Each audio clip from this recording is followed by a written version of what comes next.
Bonsoir David, bonsoir à toutes et à tous. Eh bien, nous entrons dans une soirée spéciale après cet appel décisif Trump-Poutine avec de minute en minute de nouvelles informations sur son contenu. Essentiellement, ce sont les demandes exorbitantes de la Russie. Vous allez l'entendre, notamment l'arrêt complet de l'aide militaire occidentale. On parlera de la menace sur l'Europe. Emmanuel Macron annonce du nouveau en matière de dissuasion nucléaire. Mais d'abord donc, ces exigences de la Russie qui fait monter les enchères et met la barre si haut, on retrouve à Moscou. Jérôme Garraud.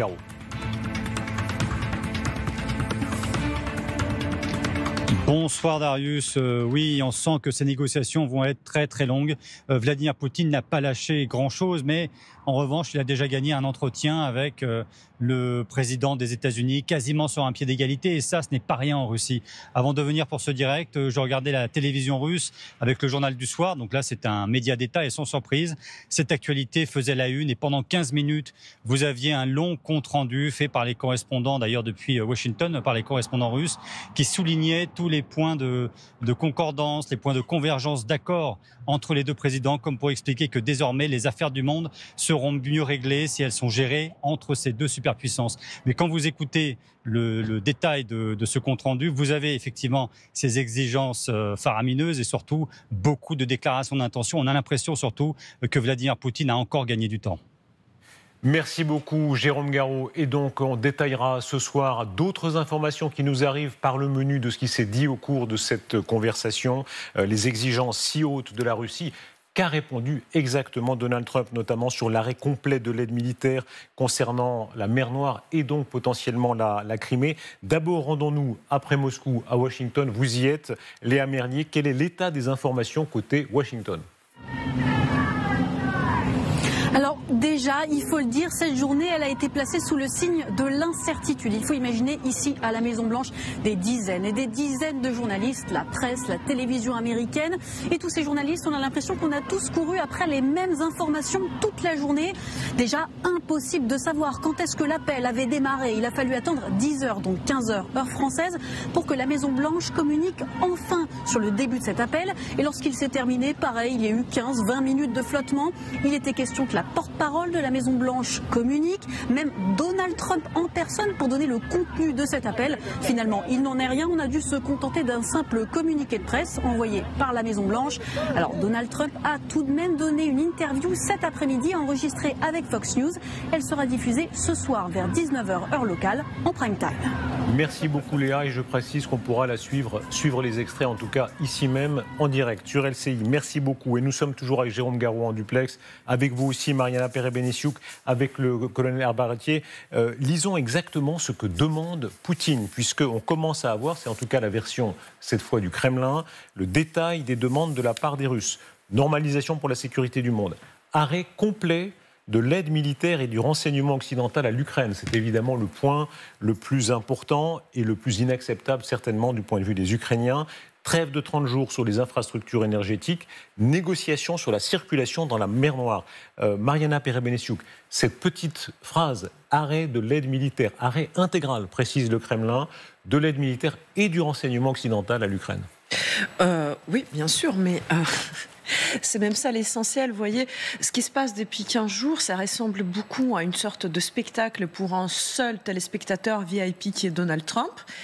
Mais ce qui compte réellement pour les Ukrainiens, et pour la guerre par ailleurs, c'est que l'aide militaire continue et que le renseignement soit transmis. Alors bien sûr que c'est ce que souhaite Vladimir Poutine. Il continue à ce qu'on voit et qu'il continue d'insister sur la capitulation des faits de l'Ukraine. Mais ce qu'on voit également dans les faits, vu qu'il a été obligé d'accepter les semblantes concessions, c'est qu'il cherche toujours à amadouer Donald Trump. Colonel Herbaratier, oui. C'est un piège, ça ressemble à un piège. Évidemment, imaginons que Trump dise oui, banco, l'Ukraine est asphyxiée. Alors asphyxié, si les Américains retirent leur aide, oui, en partie, mais si les Européens continuent à fournir l'aide à l'Ukraine, non, pas tout à fait. Et en fait, le problème, il est là, c'est que Poutine espère que Trump va avoir une action sur les alliés européens. Maintenant, s'il y a un cessez-le-feu qui est monitoré par des casques bleus ou des pas nécessairement des Européens d'ailleurs, comme ça a été le cas dans d'autres conflits, il n'est pas nécessaire que les Ukrainiens, ni les Russes d'ailleurs, puissent avoir des munitions et continuer à tirer. Donc c'est quelque part, c'est assez peu compréhensible, sinon de voir que Poutine essaie de faire une pression supplémentaire sur les Ukrainiens. On va rester sur ce point central, le Poutine qui va jusqu'à demander l'arrêt complet de toute aide militaire et de renseignement étranger. On ne s'attendait pas à une demande aussi exorbitante de la Russie. Écoutez aussi la manière, quelques minutes avant l'entretien téléphonique, cette façon qu'a Vladimir Poutine de dire « j'ai le temps ». En réalité, il plaisante même sur le thème de, pour lui, les minutes passent pas si rapidement en réalité. D'après les déclarations de Dmitri Peskov, votre conversation avec Donald Trump devrait avoir lieu avant 18 h. Ne l'écoutez pas, il ne sait pas ce qu'il dit.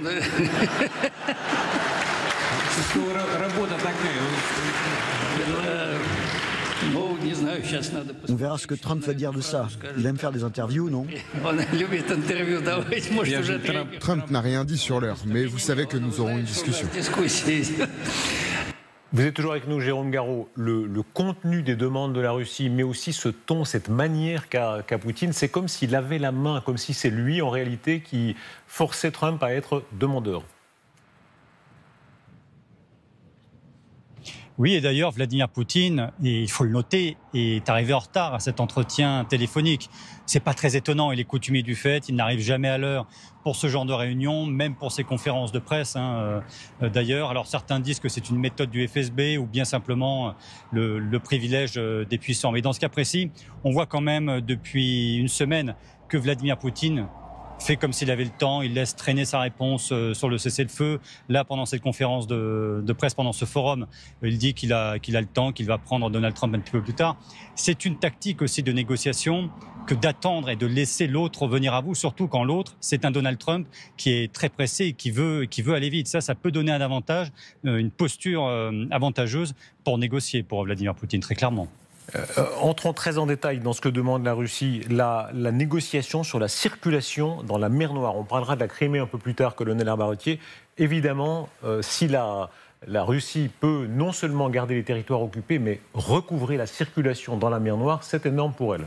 Bah oui, c'est énorme par rapport à ces liens commerciaux au sud de l'Europe et en Afrique. Donc en réalité, la Russie cherche, qui est en désavantage d'ailleurs dans la mer Noire, puisque les Ukrainiens, s'ils ont bien réussi une chose pendant cette guerre, c'est alors pas avoir la suprématie navale, mais ils ont quand même une certaine supériorité grâce à leurs drones sur toute la mer Noire occidentale. Et les Russes n'osent plus que de faire du cabotage le long de leurs côtes pour la partie orientale. Donc en réalité, ce que demande Poutine est tout à fait logique avec sa volonté de recouvrer l'ensemble des lignes logistiques et des lignes commerciales. Mariana Perez-Benessiuk, dans les minutes qui suivent, on devrait entendre ici même en direct le président Zelensky. Peut-il accepter ça? C'est-à-dire l'Ukraine, même si on comprend que c'est un début de négociation, mais quelque chose d'aussi considérable que demande la Russie. Tant que j'ai compris, en fait, il est question pour l'instant juste de cesser le feu qui consiste à ne pas frapper les infrastructures énergétiques des deux pays, respectivement, et de ne pas s'étirer sur la mer. Pour le reste, je ne vois pas comment on peut accepter ça. Par ailleurs, il ne s'agit pas que de l'Ukraine, il ne s'agit pas que des États-Unis. En ce qui concerne l'aide militaire, je vous rappelle que l'aide militaire est fournie à l'Ukraine par une quarantaine de pays, et pas que les Européens, par les pays qu'on appelle le groupe des Rammstein, par exemple, qui se sont réunis pour la première fois à la base militaire des Rammstein suite à l'invasion de 2022. Donc déjà là, je ne vois pas comment Donald Trump peut faire, lui seul, la pression sur une quarantaine de pays. Prenons la carte, parce qu'en regardant la carte, on comprend exactement quelle est l'ampleur des ambitions de Vladimir Poutine. D'abord, évidemment, la comparaison, on l'a vu déjà hier avec ce que ça représenterait pour la France. C'est énorme, hein. 20% du territoire, c'est comme si tout Grand Est et toute la Bourgogne-Franche-Comté passaient à l'occupant. Et c'est ce qui est occupé par la Russie. Le sort de la Crimée, on en parlera. Mais évidemment, quand la Russie dit négociation sur la circulation dans la mer Noire, c'est cet immense enjeu pour la Russie de contrôler l'accès aux mers chaudes, comme ils disent. Ça, c'est un enjeu pour eux qui est obsessionnel. Alors, là aussi, il faut que les Turcs soient aussi d'accord pour ouvrir les détroits. Et donc une des conditions qui est faite par les Turcs, c'est qu'il n'y ait plus de combat sur la mer Noire. Et donc, de fait, Erdogan pourrait laisser les navires russes passer par le Bosphore et les Dardanelles. Ce qui signifierait quelque part que la guerre est en quelque sorte terminée. Écoutez la sûreté de soi de Vladimir Poutine. Il parle au président des États-Unis, l'homme le plus puissant du monde, et il rabaisse tous les autres, le G7. Alors, les Américains dans le G7, mais tous les autres, ils considèrent que ce sont des nains. Écoutez de quelle façon il le dit. 0,9%, les 7 grands. On ne sait pas très bien pourquoi il est si grand. On ne les voit pas sur la carte. Voilà, le geste de la loupe avec les yeux pour dire le G7 au fond. Et évidemment la question, il a été chassé, là, il dit c'est rien. Moi je parle directement avec Trump. Encore une fois, il y a des mots et il y a des faits. Le fait que Vladimir Poutine a-tu accepté des conditions, même partiellement, par ailleurs, qui étaient initialement proposées par Vladimir Zelensky. Souvenons-le, la trêve dans les airs, c'était la proposition de Volodymyr Zelensky d'Emmanuel Macron. Vous voyez, ça veut dire qu'il cherche à plaire à Trump. Pour le reste, il ne faut pas oublier que c'est un officier de service et que bluffer, c'est son travail, c'est littéralement son travail. Et par ailleurs, le fait qu'il cherche à montrer tellement et si fort, de manière aussi ostensible qu'il a la main, qu'il domine Donald Trump, qu'il peut se permettre de se moquer de lui, de leur conversation, cela, en réalité, trahit le fait qu'il n'est pas en si bonne posture que ça. Commentaire de Donald Trump sur son réseau social, je ne sais pas si on peut l'afficher. Il salue le dialogue très fructueux, sont les mots qu'il utilise. Bon, ça c'est un lieu commun. On verra plus tard, dans les minutes qui suivent, exactement ce qu'il aurait accepté ou non. Puisqu'évidemment, s'il a accepté par exemple l'arrêt de l'aide militaire à l'Ukraine, ce serait une bombe politique d'une ampleur planétaire. Et puis on peut lire la suite, nous sommes convenus d'un cessez-le-feu immédiat sur l'ensemble du secteur énergétique et des infrastructures, étant entendu que nous œuvrerons rapidement pour obtenir un cessez-le-feu complet. Si c'est le cas, ça c'est un acquis pour l'Ukraine, un cessez-le-feu en tout cas sur tout ce qui est le bombardement des infrastructures énergétiques. Bon, alors là c'est une sorte de fausse concession de la part de Vladimir Poutine qui est assez astucieuse, parce qu'il faut savoir que la Russie ne frappe le secteur énergétique ukrainien qu'en hiver, et pour terroriser la population, pour des raisons évidentes, et chaque printemps, quand on en a moins besoin, ils arrêtent de le faire. Donc ils allaient arrêter de le faire quoi qu'il soit.